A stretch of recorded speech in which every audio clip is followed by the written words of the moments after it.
অল্প ভাগ্যে যে গৃহে বৈষ্ণব আসে না, আর অল্প ভাগ্যে গৃহে কখনো সাধু গুরু বৈষ্ণবের চরণ ধুলি পড়ে না। কি গো মা, তাই না? বাড়ি তো আমাদের অনেকের আছে, কি বাবা, তাই তো? একটা কথা চিন্তা করবে, ঘর আমাদের প্রত্যেকের আছে, কিন্তু সবার ঘরেই কি বৈষ্ণবের আগমন হয়? সবার ঘরে কি সাধুগুরু বৈষ্ণবের চরণধুলি পড়ে বাবা? সাধুগুরু বৈষ্ণবের চরণধুলি যদি গৃহতে পড়তে হয়, জানবেন এর জন্য কিন্তু কোটি কোটি জন্মের স্বীকৃতি সৌভাগ্য থাকার প্রয়োজন আছে। কোটি জন্মের স্বীকৃতি আর সৌভাগ্য থাকলে তবেই তোমার গৃহে কিন্তু একজন বৈষ্ণবের আগমন ঘটতে পারে। আর শাস্ত্র বলছে মাগো দেখো, আমাদের যে গৃহ মানে আমাদের যে বাসা, আর পাখিরও কিন্তু ঠিক একই একটা বাসা আছে, আছে তো? আমরা যেমন দিনের শেষে, কাজের শেষে, কর্মের শেষে প্রত্যেকে যে যার নিজের বাসায় ফিরে আসে, আর পাখিও দিনের শেষে নিজের বাসায় ফিরে যায়। পাখিও সেখানে খায়, আমরাও বাসায় খাই। পাখি সেখানে প্রজনন করে, আমরাও প্রজনন করি। তাহলে একটা পাখির বাসা আর একটা মানুষের বাসা, এই দুটো বাসার মধ্যে পার্থক্য কোথায়? না, একটা মানুষ যদি চায় তাহলে কিন্তু সে তার বাসাটাকে একটা মন্দিরে পরিণত করতে পারে। আর বাসা তোমার মন্দির তখনই হবে যখন সেখানে সাধুগুরু বৈষ্ণবের সেবা হবে, যখন সেখানে গোবিন্দ সেবা হবে, যখন সেখানে ভক্ত চরণ ধুলি পড়বে। তাই গৌর হরি বল, হরি বল।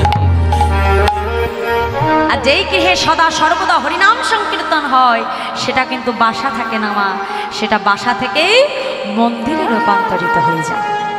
আর একটা পাখি সারা জনম চাইলেও তার বাসাটাকে কিন্তু কখনো বাবা মন্দির বানাতে পারবে না, বাসাটা বাসায় থেকে যাবে।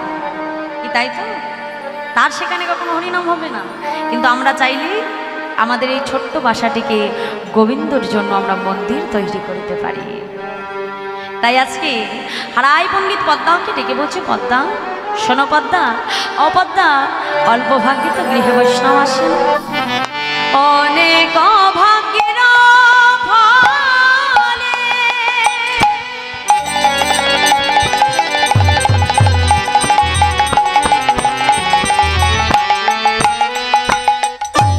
বৈষ্ণবয়া শিয়া মেলে, অনেক ভাগ্যের ফলে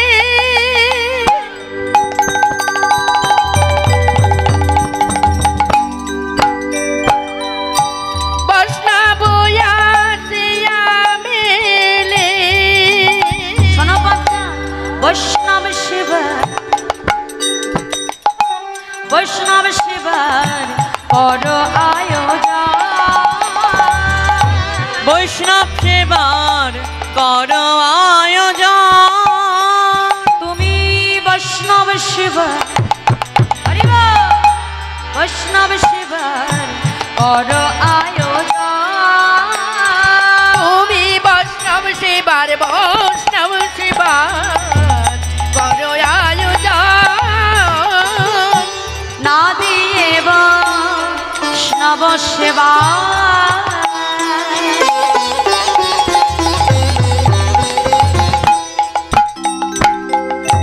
নিস্তার পেয়েছে কেবা, না দিয়ে বৈষ্ণব সেবা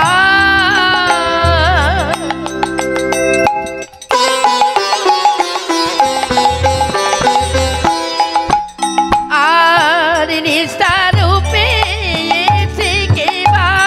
তার সাক্ষে যুধিষ্ঠিরাজ, তার সাক্ষে যুধিষ্ঠিরাজ, তার সাক্ষী যুধিষ্ঠিরাজ, তার সাক্ষী যুধিষ্ঠিরাজ। তুমি বৈষ্ণব সেবা করো আয়োজন, তুমি বৈষ্ণব সেবার করো আয়োজন। বৈষ্ণব সেবা করো আয়োজন, বৈষ্ণব সেবার করো আয়োজন। আর ভাগ্যে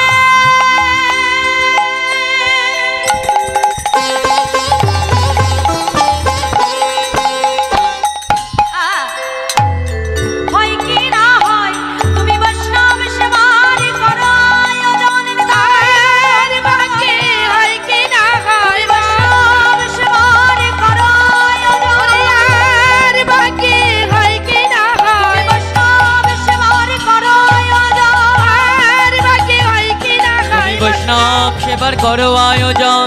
আর বাকি ওই কি না হয় বৈষ্ণব সেবার করো আয়োজন।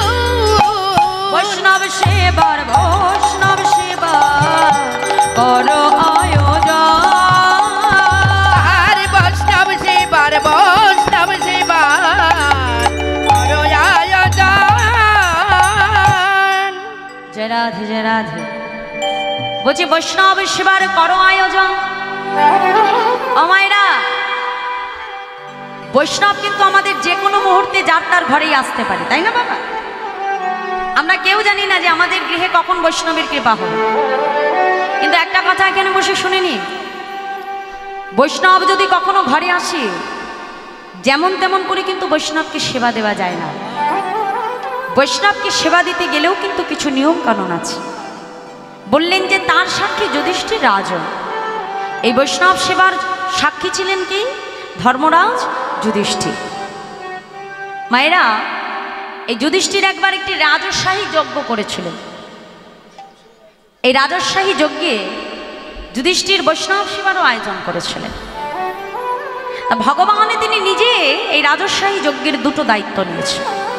কি না, এই যজ্ঞে যত বৈষ্ণব আসবে, প্রভু আজকে নিজ হাতে তাদের চরণ ধুইয়ে নিজ হাতে তাদের চরণ মুছিয়ে দিচ্ছে। আর ভীম, সে খেতে বড় ভালোবাসত, তাই চতুরারি করে ভগবান আজকে ভীমকে দায়িত্ব দিয়ে রেখেছে রন্ধনশালা। দুর্যোধনের মনে বাবা হিংসা কূটনীতি, ভগবান চতুরালি করে আজকে দুর্যোধনকে দিয়েছে কোথায়? দান ধ্যান করবার জন্য। হিংসা তো, তাই আজকে ভগবান চতুরালি করে দান ধ্যান করতে দিয়ে দিয়েছে। তা ভগবান সমস্তটা দেখাশোনা করছে। যেমন এই যজ্ঞটা অনেকে মিলে আয়োজন করেছে, কিন্তু দেখাশোনার দায়িত্ব কিন্তু একজনের উপরে থাকে, যে সমস্তটা চারিদিকটা দেখে শুনে রাখবে, তাই না বাবা? সেটা বারোয়ারি হোক কিংবা বাড়ির ব্যক্তিগত হোক, একজনের মাথায় কিন্তু সমস্ত হেডেকটা রাখতে হবে, যে লাইটটা ঠিক করে হচ্ছে কিনা, রান্নাটা ঠিক করে হচ্ছে কিনা, সবার সেবা ঠিক মতো হলো কিনা, সমস্তটা। ভগবান সমস্তটা দেখাশোনা করছে। আর যেখানে ঠিক বৈষ্ণব সেবা হচ্ছে তার ঠিক মাঝখানে ভগবান কি করলেন? নিজের পাঞ্চজন্য শঙ্খটাকে ভগবান সেখানে রাখে। তা মাগো, বৈষ্ণব সেবা যখন দেওয়া হয়, আমরা বৈষ্ণব সেবা করতে বসে গিয়ে আগে সেবা করে নিই। সেবা করার আগে একটা মঙ্গল ধ্বনি দেওয়া হয়, তাই না? ধ্বনির পরে তারপরে সেবা। তাই যখন মঙ্গল ধ্বনি করা হচ্ছে, ভগবানের পাঞ্চজন্য শঙ্খটা বেজে উঠছে। আর গোবিন্দের ওই পাঞ্চজন্য শঙ্খ যখন ভেতরে বাজছে, ভগবান বাহির দ্বারে বসে ঠিক পাচ্ছে যে তার মানে ভেতরে সমস্তটা ঠিকঠাকই চলছে, সেবা ঠিকঠাক হচ্ছে। জয় রাধে। তা এমন করে প্রথমবার বাজলো, দ্বিতীয়বার বাজলো, তৃতীয়বারের বার গোবিন্দের শঙ্খ আর বাজলো। ভগবান তাড়াতাড়ি বাহির দ্বার থেকে ছুটতে ছুটতে এসেছে। যুধিষ্ঠির, একি আমার শঙ্খ প্রথম বেজেছে, দ্বিতীয়বার বাজলো, কিন্তু তৃতীয়বারের বার তো আর বাজে নাই। তাহলে নিশ্চয়ই তোমাদের ভেতরে কোনো ত্রুটি বিচ্যুতি ঘটে গেছে। না কি সেই ত্রুটি? ভীমকে ডাক দিল, ভীম তুমি তো খেতে পারো ভালোবাসো, তা তোমাকে আমি দায়িত্ব দিয়েছিলাম রন্ধনশালায়। ও ভীম, তা সেখানে কি কোনো অঘটন ঘটিয়েছ? ভীম এসে বলছে, মাধব রন্ধনশালায় তো কোনো অঘটন হয় নাই। দুর্যোধনকে ডাকা হলো, দুর্যোধন তোমার মনে হিংসা কূটনীতি, তোমাকে দিয়েছিলাম দান ধ্যান করবার জন্য, আর সেখানে কি কোনো ত্রুটি বিচ্যুতি ঘটেছে? দুর্যোধন বলছে, মাধব জীবনে অনেক হিংসা অনেক কূটনীতি আমি করেছি, কিন্তু আজকে দান ধ্যান করবার সময় এত আনন্দ জীবনে আমি আগে কোনোদিনও পাই নাই। যে আনন্দ, যে সুখ আজকে আমি দান ধ্যানের মধ্যে থেকে পেয়েছি। ভগবান দ্রৌপদীকে ডাকলেন, দ্রৌপদী তুমি তো নিজ হাতে বৈষ্ণবগণকে সেবা করাচ্ছিলে, সেখানে কি কোনো ত্রুটি ঘটেছে? দ্রৌপদী এসে বলছে, জানো মাধব ওই বৈষ্ণব সেবা করতে এমন এক বৈষ্ণব এসেছে, জানো সে বোধহয় বৈষ্ণব সেবার কোনো আচার নিয়ম কিচ্ছু জানে না। কেন জানো মাধব, আমি তাকে যখন সেবা দিচ্ছি, সব কিছু একসঙ্গে যেই ব্যঞ্জন দিচ্ছি, যা যা ব্যঞ্জন দিচ্ছি সব একসঙ্গে মাখি, একসঙ্গে সেবা করে নিচ্ছি। অমাইরা, তা আমরা কি করি? অন্যের সঙ্গে এক একটা ব্যঞ্জন নিয়ে এক একবার করে মাখি, এক একটা জিনিসের স্বাদ পাবার জন্য এক একবার সেবা করি, তাই না? সব কি একসঙ্গে সেবা করি? তো বৈষ্ণব যখন সেবা করছে, দ্রৌপদীর মনে হলো সে বুঝি বৈষ্ণব সেবার আচার নিয়ম জানে না। সঙ্গে সঙ্গে কি করলো, গোবিন্দ আমার দ্রৌপদীকে ডেকে বলছে, দ্রৌপদী, এইখানেই তুমি বৈষ্ণব অপরাধী হয়েছ। তুমি বৈষ্ণবকে সেবা দিয়েছ, অথচ তোমার মনে হয়েছে সে বৈষ্ণব সেবার আচার নিয়ম জানে না। শুনে রাখো দ্রৌপদী, ওই বৈষ্ণব যতক্ষণ না তোমাকে ক্ষমা করবে, যতক্ষণ না তোমাকে কৃপা করবে, তোমার এই অপরাধ আমি মার্জন করিতে পারব। চলে যাও, যাও, বৈষ্ণবের চরণ ধরে তুমি ক্ষমা চাও, সে যদি তোমাকে কৃপা করে আমি তোমায় কৃপা করব। কারণ দ্রৌপদী, এই জগতে আমি 64 প্রকারের অপরাধের 62 অপরাধ ক্ষমা করি, কিন্তু 2টি অপরাধ আমি কখনো ক্ষমা করি না। এক, কেউ যদি আমার চরণে নাম অপরাধ করে, আর কোনো ভক্ত যদি আমার চরণে বৈষ্ণব অপরাধ করে। এই নাম অপরাধ আর বৈষ্ণব অপরাধ, 2টি অপরাধ আমি কোনোদিনও কাউকে মার্জন করি না। দ্রৌপদী ছুটতে ছুটতে গিয়ে বৈষ্ণবের চরণ দুখানি বুকের মধ্যে জড়িয়ে ধরেছে। বৈষ্ণব, আমি আপনাকে সেবা দিয়েছি, কিন্তু আমার সেবা দিয়ে মনে হয়েছে আপনি বুঝি বৈষ্ণব সেবার আচার জানেন না। প্রভু, আপনি যতক্ষণ না আমাকে কৃপা করবে, আমার মাধব তো আমাকে ক্ষমা করবে না। আপনি যতক্ষণ না আমাকে ক্ষমা করবেন, আমি যে বৈষ্ণব সেবা থেকে, আমি যে বৈষ্ণব অপরাধ থেকে মুক্ত হতে পারবো না। হে বৈষ্ণব, আপনি কৃপা করে আমার ভুল ত্রুটি মার্জন করে। যেই বৈষ্ণবের চরণ জড়িয়ে ধরেছিল তিনি আর অন্য কেউ নয়, তিনি হলেন পরম ভক্ত রুহিদাস। বাবা, এই রুহিদাস কিন্তু মুচির ঘরের সন্তান। ভগবান দেখে কে কোন কুলে জন্মগ্রহণ করেছে, এটা দেখে না। শাস্ত্র বলছে, জন্ম হোক যথা তথা, কর্ম করো ভালো। মুচি হয়ে শুচি হয় যদি কৃষ্ণ ভজে, আর শুচি হয়ে মুচি হয় যদি কৃষ্ণ ত্যাজে। তাই পরম ভক্ত রুহিদাস যখন তাকে কৃপা করলো, ভগবান কিন্তু তাকে তারপরেই ক্ষমা করেছিল। ওই জন্য বাবা, সর্বদা মাথায় রাখতে হবে যে বৈষ্ণব সেবা দিতে গিয়ে, বৈষ্ণবকে ঘরে আনতে গিয়ে কোনো অপরাধ যেন আমার অজান্তে না হয়ে যায়।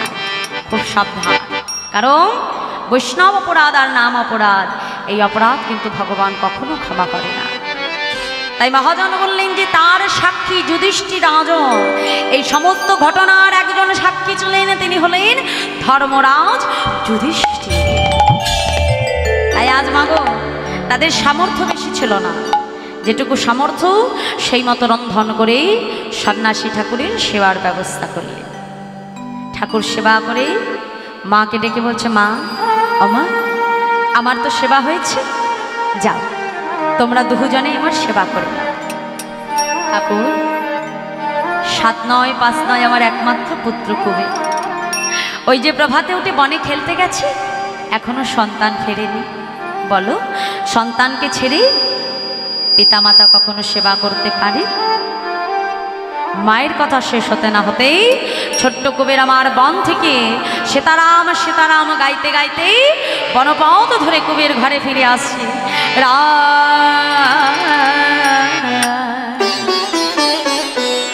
সীতাপতি সুন্দর তুমি রাম, সীতাপতি সুন্দর রাম, তুমি রাম, সীতাপতি সীতাপতি সীতা। যেই না কুবের ঘরের ভেতরে প্রবেশ করলো, ঘরে প্রবেশ করবা মাত্রই অচেনা সন্ন্যাসীকে দেখে কুবেরের গান বন্ধ হয়ে গেছে। ছুটে গিয়ে মায়ের কণ্ঠটা জড়িয়ে ধরেছে, মা, ও মা, উনি কে মা? বাবা, উনি হলেন একজন নিষ্কিঞ্চন বৈষ্ণব। যাও যাও বাবা চরণে প্রণাম করে এসো। ছোট্ট কুবের আমার গুটি গুটি পায়ে যেই না চরণে প্রণাম করতে গেছে, সঙ্গে সঙ্গে সন্ন্যাসী ঠাকুর আমার চরণ দুটোকে সরিয়ে নিল। সরিয়ে নিয়ে মনে মনে বলছে, কবে এ জগতে কেউ না জানলে তুমি তো জানো, তুমিই বা কে আর আমি বা কে। কেন বললো এই কথা মায়েরা? কারণ এই কলিতে কিন্তু আমার নিত্যানন্দ প্রভু তিনি কিন্তু বাবা দুই অংশে আবির্ভূত হয়েছে। এক, হারাই পণ্ডিত পদ্মাবতীর গর্ভে কুবের রূপে, আর আরেক অংশ জগন্নাথ মিশ্র সচী মায়ের গর্ভে বিশ্বরূপ রূপে। আর এই সেই বিশ্বরূপ দীক্ষার পরে যার নাম হলো শঙ্করারণ্যপুরী। আর এই শঙ্করারণ্যপুরী আজকে হারাই পণ্ডিতের ঘর আলো করে বসে আছে। তাহলে এ জগতের কোনো মানুষ, কোনো ভক্ত কি আছে বাবা, যে নিজের চরণ ধরে আমরা নিজেকে প্রণাম করি? কি বলে, করে? নিজের পা ধরে কেউ নিজেকে প্রণাম করেন? করি না তো। তাহলে আজকে কুবেরেও যে আর হারাই পণ্ডিতের ঘরে যে সন্ন্যাসী বসে আছে সে কিন্তু একই ব্যক্তি বাবা, দুইজনেই কিন্তু এক। তাই মাকে ডেকে বলছো, মা মা বেলা যে গড়িয়ে যায়, যাও যাও তোমরা তিনজনে তাড়াতাড়ি সেবা করে না। তিনজনে মিলে প্রসাদ পেয়ে সন্ন্যাসী ঠাকুরের সম্মুখে এসে দাঁড়ালো। ঠাকুর, আজ আমাদের মনে বড় বাসনা, দিবানিশি তোমার মুখে হরিনাম কৃষ্ণ নাম শ্রবণ করব।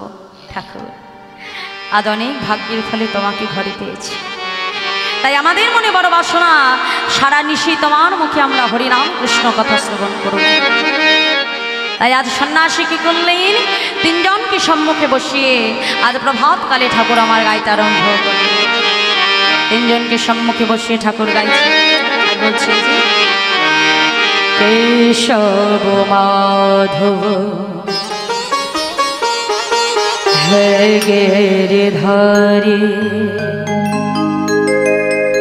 গোপীজন বল্লভ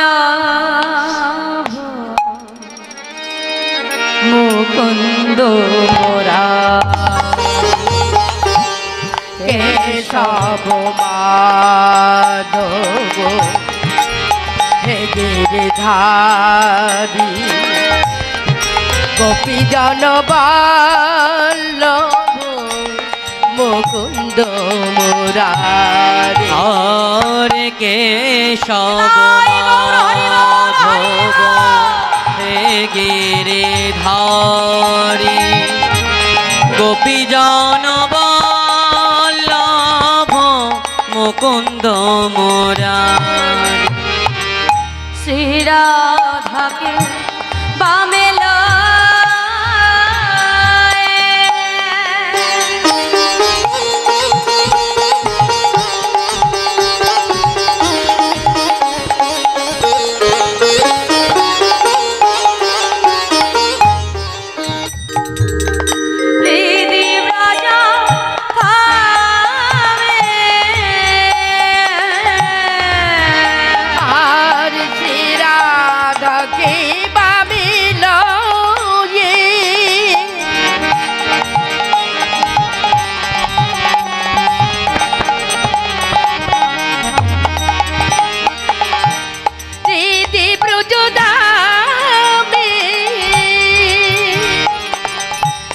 রাধাকে বামেল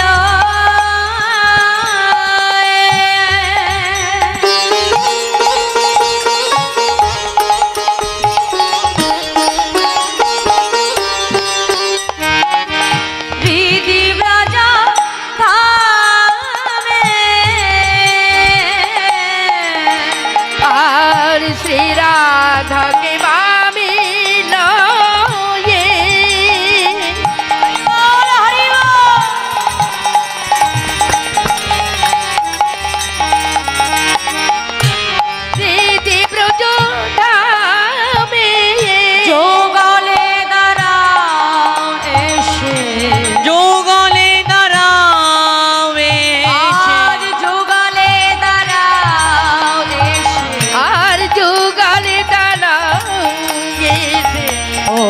বংশধার আর কেশব মাধব গিরিধারী গোপীজন বল্লভ মুকুন্দ মুরারি আর কেশব মাধব গিরিধারী গোপীজন বল্লভ মুকুন্দ মুরারি আর কেশব তাই গৌর হরি বল হরি বল হরি। ধারে গোপীজন বল্লভ মুকুন্দ মুরারে। হরিনাম শ্রবণ করতে করতে নিশি প্রভাত হয়ে গেল। আর যেই না নিশি প্রভাত হয়ে গেল, সন্ন্যাসী ঠাকুর আমার মাকে ডেকে বলছে, মা ও মা, আমাকে যে যেতে হবে, আমাকে তুমি বিদায় দাও। ঠাকুর, তুমি আর কিছুক্ষণ আমার গৃহমাঝে থাকতে পারবে না? না মা, আমি যে সন্ন্যাসী, গৃহমাঝে বেশিক্ষণ থাকবার অনুমতি আমার নেই। মা, আমাকে চলে যেতে হবে, বিদায় দাও। ঠাকুর, আমি যে শুনেছি গৃহমাঝে যদি কোনো বৈষ্ণব সেবা করে, সেবা অন্তে তাকে নাকি দক্ষিণা দিতে হয়। কিন্তু ঠাকুর, আমি এত বড়ই কানা, এত ভিখারি যে তোমায় কিছু দক্ষিণা দেব, সেই বস্তু যে আমার ঘরে না। হারাই পণ্ডিত ছুটে এসে বলল, পদ্মা, একবার ভালো করে ভেবে দেখো পদ্মা, যদি কিছু থেকে থাকে সন্ন্যাসী ঠাকুরকে দেবার মতো। পদ্মাবতী ছুটতে ছুটতে ঘরের ভেতরে যেয়ে বাবা কোথা থেকে একটা স্বর্ণমুদ্রা জোগাড় করেছে। সেই স্বর্ণমুদ্রা হাতে নিয়ে ছুটতে ছুটতে সন্ন্যাসী ঠাকুরের কাছে আসছে। সন্ন্যাসী ঠাকুর, সন্ন্যাসী ঠাকুর, এই নাও, এই নাও ধরো। মা, এ তুমি কি করছো? তুমি আমাকে স্বর্ণমুদ্রা প্রদান করছো? তুমি জানো না আমি সন্ন্যাসী? আর সন্ন্যাসীর কখনো কামিনী কাঞ্চনে লোভ করতে নেই। আর লোভ করা তো দূরে থাক, কামিনী কাঞ্চন স্পর্শ করার অধিকার আমার নেই। মা, তোমার ওই দক্ষিণা তো আমি নিতে পারবো না। থাকো, এই স্বর্ণমুদ্রা ছাড়া যে কিছু নেই তোমাকে দেবার মতো। মা, কে বলেছে তোমার কাছে কিছু নেই? আমি তো দেখতে পাচ্ছি তোমার কাছে অনেক কিছু আছে আমাকে দেবার মতো। ঠাকুর, তুমি বিশ্বাস করো, তোমাকে দেবার মতো আমার কাছে কিচ্ছু নেই। মা, আমি যদি তোমার কাছে চাই, তুমি আমাকে দেবে? পারবে মা? পারবে তোমার প্রাণটা আমাকে দক্ষিণা স্বরূপ প্রদান করতে? সন্ন্যাসী, তুমি আমার প্রাণ চাইছো, কিন্তু আমার পরম সৌভাগ্য, আমার পরম স্বীকৃতি। বৈষ্ণব, আমার দেহ থেকে যেদিন প্রাণটা বাহির হয়ে যাবে, এই দেহর যে আর কোনো মূল্য থাকবে না। আজ আমার এই দেহ দিয়ে আমি যদি কোনো বৈষ্ণবের সেবা করতে পারি, আজ আমার এই দেহ দিয়ে যদি কোনো বৈষ্ণবের সেবা লাগে, তবে আমার মানব জনম যে ধন্য হবে। ঠাকুর, তুমি যদি আমার প্রাণ চাও, আমি তোমাকে দিয়ে দেবো। বলো, বলো, তুমি আমার প্রাণ চাইছো? মা, আমি তোমার প্রাণ না, আমি চাইছি তোমার ভালোবাসার প্রাণ। তুমি কি চাইছো? আমি তো বুঝতে পারছি না, আমাকে বুঝিয়ে বলো তুমি কি চাইছো। শুনবে মা, কিন্তু আগে তোমাকে আমার কাছে সত্য অঙ্গীকার করতে হবে। আজ তুমি আমায় কথা দাও, বলো আমি তোমার কাছে যা চাইবো তুমি আমাকে দেবে, দেবে, দেবে। ঠাকুর, সে বস্তু যদি প্রকৃত আমার ঘরে থেকে থাকে, আমি কথা দিলাম আমি তোমাকে দেব, দেব, দেব। বলো তুমি কি চাইছো? দেখো মা, চাইবার পরে কিন্তু আমাকে আর না করতে পারবে না। বৈষ্ণব, সে বস্তু যদি আমার ঘরে থাকে, আমি তোমাকে দেব। বলো না তুমি কি চাইছো? শুনবে মা? শোনো তবে। তোমার একমাত্র কুবেরকে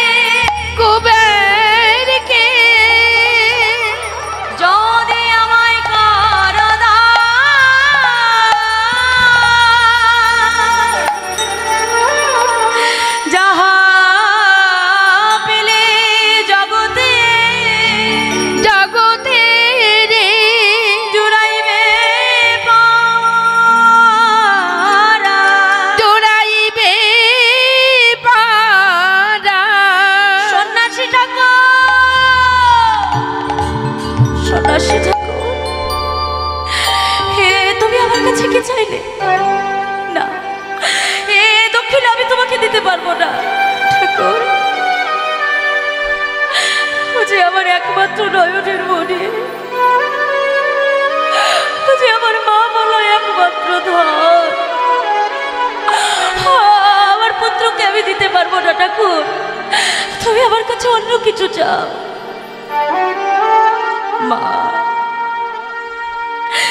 একবার চিন্তা করে দেখো তো মা, আমিও তো কোনো না কোনো মায়েরই সন্তান। আমার পিতামাতাও তো চেয়েছিল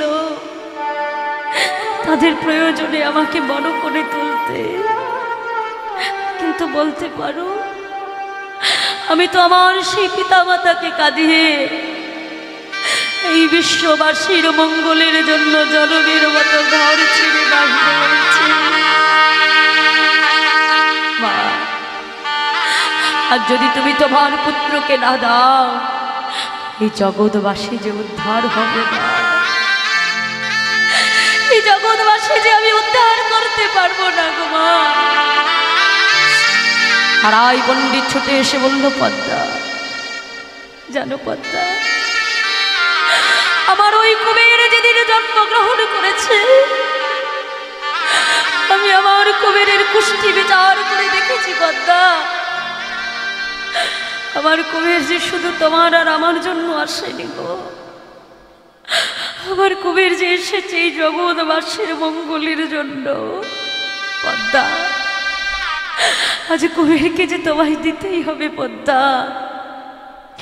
ছোট্ট কুবের ছুটে এসে মায়ের চরণটা জড়িয়ে ধরে কাঁদে আর বলে, মা ও মা, তুমি যে সন্ন্যাসী ঠাকুরকে সত্য অঙ্গীকার করেছ,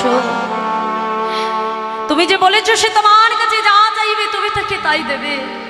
মা, আর যদি তুমি বৈষ্ণবের কাছে কথা দিয়ে কথা রাখতে না পারো, তবে তুমি যে বৈষ্ণব অপরাধী অপরাধী হবে। আর আমি তোমার সন্তান হয়ে নিজের আত্মসুখের জন্য, নিজের ভালোর জন্য আমার মাকে তো আমি বৈষ্ণব অপরাধী করতে পারবো না। মা, আমায় যেতে হবে, আমাকে বিদায় দাও। ছুটে গিয়ে ছোট্ট কুবের মায়ের চরণটা জড়িয়ে ধরে কাঁদে আর বলে, মা ও মা, জনমের মতো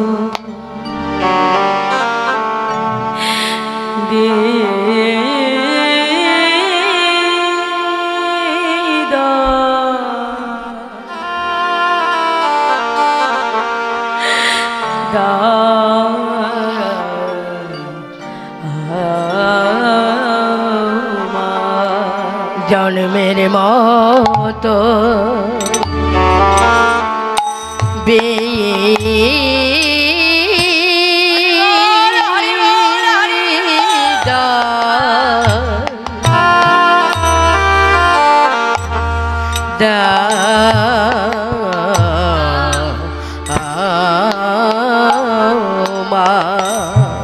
জন্মের মতো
না হয়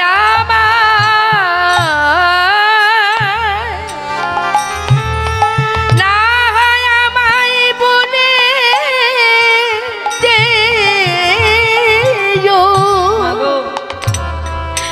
এ জগতে কোনো পিতামাতার যদি আমাদের 5টা সন্তান থাকে, কোনো পিতামাতা পারবো না সেই 5টি সন্তানের ভেতর থেকে একটি সন্তানকে জনমের মতো কারোর হাতে তুলে দিতে।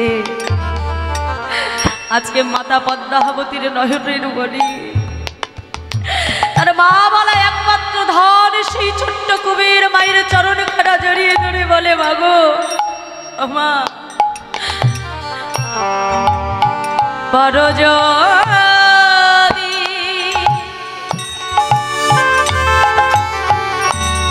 আমায় মনে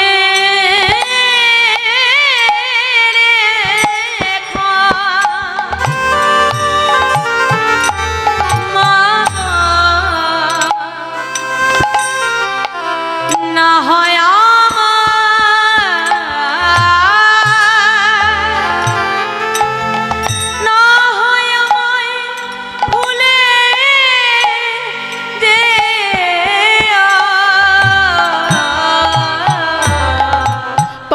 যদি আমায় মনে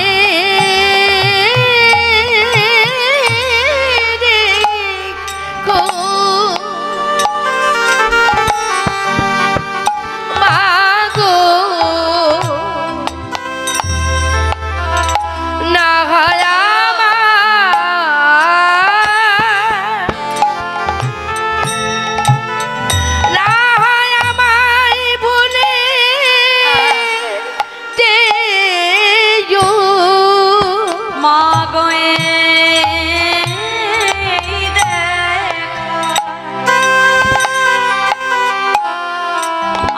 শেষে দেখা মাগো দেখা মাগো শেষে দেখা মাগো দেখা আমার শেষের দেখা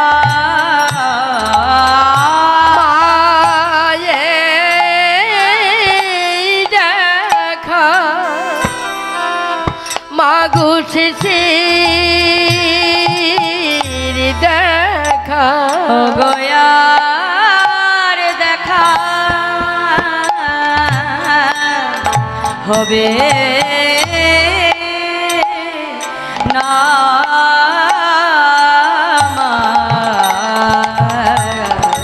জন্মের মতো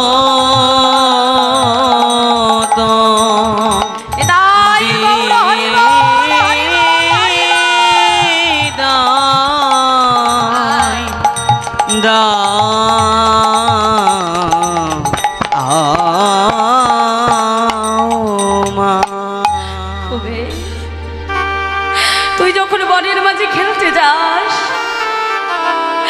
সারাদিন তোর অভাগিনী মা বনের পারে নয়ন দিয়ে বসে থাকে। কখন কুমির ফিরে এসে একবার আমাকে মা বলে ডাকবে, কখন আমার কুমির ফিরে এসে আমার কণ্ঠটা জড়িয়ে ধরে আমাকে মা বলে ডাকবে। কুমির বাবা, যেই মা এতটুকু তোকে না দেখে থাকতে পারে না, সেই মা তোকে কেমন করে বিদায় দেবে বাবা? মা, তুমি যে অঙ্গীকার করেছো মা, তুমি যে বৈষ্ণবকে কথা দিয়েছো সে তোমার কাছে যা চাইবে তুমি তাকে তাই দেবে। মা গো, আজ আমাকে যেতেই হবে, আমাকে বিদায় দাও। মাতা বুঝতে পারলেন এ ছেলে আমার আর ঘরে থাকবে না। ছোট্ট কবিরের হাতটা ধরে সন্ন্যাসীর হাতে দিয়ে বলছি, সন্ন্যাসী ধরো ধরো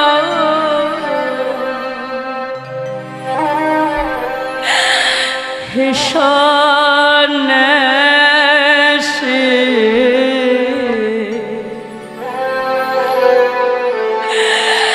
আমার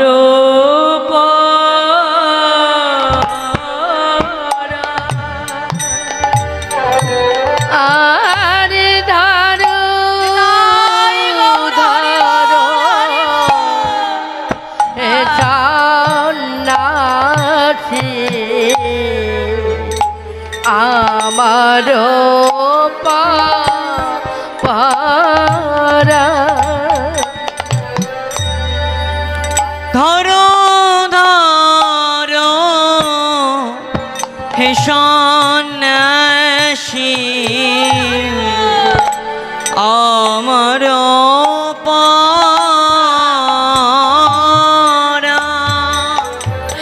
সন্ন্যাসী, আমার কবির সারাদিন তোমার সাথে বনে বনে ঘুরবে, কারণ ও তো সারাদিন বনে বনে খেলে বেড়ায়, কিন্তু যখন সন্ধে হবে ও তোর মায়ের কোল খুঁজবে ঠাকুর।